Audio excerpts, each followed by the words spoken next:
Hi folks, it's Todd Dills here with the week's news from Overdrive, the voice of the American trucker.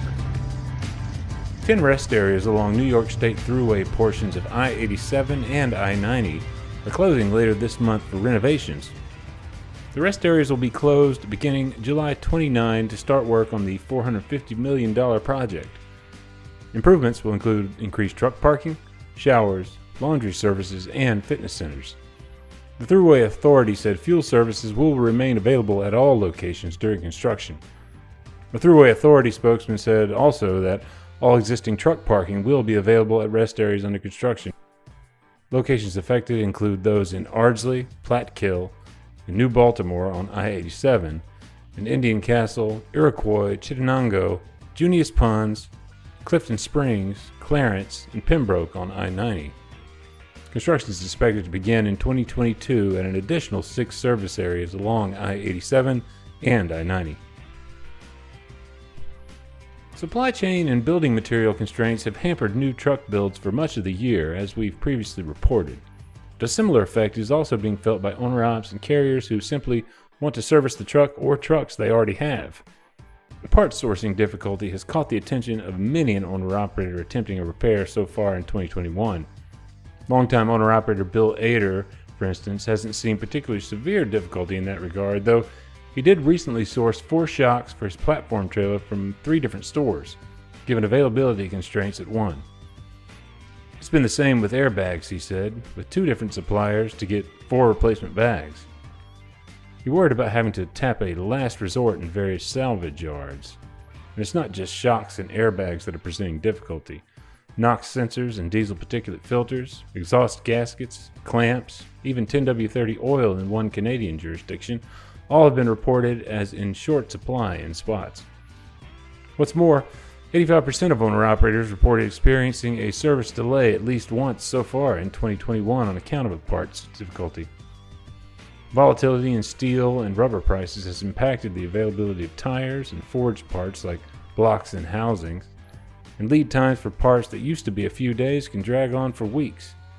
42% of Overdrive readers reported being sidelined for 4 more days due to parts availability, with untold cumulative opportunity costs and missed freight.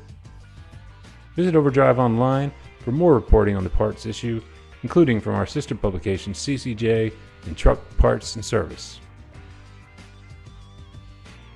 More than 4 years after the Federal Motor Carrier Safety Administration first published its entry-level driver training rule, the agency has finally launched the long-awaited Training Provider Registry. Under the training rule, currently set to take effect February 7, 2022 after several delays, only training providers listed on that registry will be eligible to train pre-CDL truck drivers. CDL trainers can now register to be listed on that registry. Those training organizations must follow the training curriculum listed in the rule, using facilities, vehicles, and instructors that meet the criteria outlined in the rule. They must meet record-keeping requirements and be licensed, certified, registered, or authorized to provide training in accordance with the applicable laws and regulations of any state where in-person training is conducted. The training regulations establish minimum training requirements for entry-level truck drivers applying for Class A or Class B CDLs for the first time, upgrading their CDL, or adding hazardous materials, passenger, or school bus endorsements for the first time. Pennsylvania Turnpike tolls are going up, yet again. Tolls on the Turnpike will rise by 5% in January this coming year, according to the Pennsylvania Turnpike Commission.